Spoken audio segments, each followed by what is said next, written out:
പുകമഞ്ഞിൽ വലഞ്ഞ് രാജ്യ തലസ്ഥാനം. ദൃശ്യപരിധി കുറഞ്ഞത് വ്യോമ ട്രെയിൻ ഗതാഗത സർവീസുകളെ ബാധിച്ചു. ഡൽഹിയിൽ നിന്നുള്ള 100-ലധികം വിമാന സർവീസുകൾ റദ്ദാക്കി. ശൈത്യകാലം കടുത്തതോടെ ഡൽഹി പുകമഞ്ഞിൽ മൂടി. പുലർച്ചെ താപനില 10 ഡിഗ്രി സെൽഷ്യസിൽ താഴെയായി. NCR മേഖലകളിൽ ഉൾപ്പെടെ ദൃശ്യപരിധി കുറഞ്ഞു. കനത്ത മൂടൽമഞ്ഞിനെ തുടർന്ന് ഡൽഹിയിൽ നിന്നുള്ള 100-ലധികം വിമാന സർവീസുകൾ റദ്ദാക്കി. 4 വിമാനങ്ങൾ വഴിതിരിച്ചുവിട്ടു. 300ഓളം വിമാന സർവീസുകൾ വൈകി. നഗരത്തിലുടനീളം ഗതാഗതത്തെയും ട്രെയിൻ സർവീസുകളെയും മൂടൽമഞ്ഞ് ബാധിച്ചു.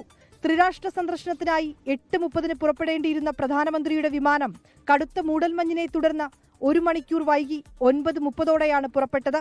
വിമാനങ്ങൾ വൈകാൻ സാധ്യതയുണ്ടെന്നും യാത്രക്കാർ ഫ്ലൈറ്റ് സ്റ്റാറ്റസ് പരിശോധിക്കണമെന്നും ഇൻഡിഗോയും എയർ ഇന്ത്യയും അറിയിച്ചു. രാജ്യതലസ്ഥാനത്ത് വായു മലിനീകരണം അതിരൂക്ഷമായി തുടരുകയാണ്.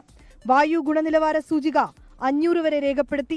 വായു മലിനീകരണം സാധാരണക്കാരെയാണ് ബാധിക്കുന്നതെന്നും മലിനീകരണം നിയന്ത്രിക്കുന്നതിന് സാധ്യമായ നിർദ്ദേശങ്ങൾ മാത്രമേ പുറപ്പെടുവിക്കാവൂവെന്നും സുപ്രീം കോടതി പറഞ്ഞു. വായു മലിനീകരണവുമായി ബന്ധപ്പെട്ട ഹർജി പരിഗണിക്കുന്നതിനിടെയായിരുന്നു സുപ്രീം കോടതിയുടെ പരാമർശം. ഡൽഹിയിൽ വായു മലിനീകരണം അതിരൂക്ഷമായി തുടരുകയാണ്. പുകമഞ്ഞുകൂടി കനത്തതോടെ കാലാവസ്ഥാ നിരീക്ഷണ കേന്ദ്രം ഓറഞ്ച് അലർട്ട് പ്രഖ്യാപിച്ചു. സ്കൂളുകൾക്ക് അവധി നൽകി. ക്ലാസുകൾ ഓൺലൈൻ ആക്കണമെന്നാണ് നിർദ്ദേശം. വിനീത VG 24 ഡൽഹി. ലോകത്തെവിടെയായാലും ഏത് സമയത്തും 24 വാർത്തകളും ഓഗ്മെന്റഡ് റിയാലിറ്റി പാക്കേജുകളും എക്സ്പ്ലെയിനറുകളും വിശദമായി കാണാൻ ഞങ്ങളുടെ YouTube ചാനൽ നിങ്ങൾക്ക് സബ്സ്ക്രൈബ് ചെയ്യാം.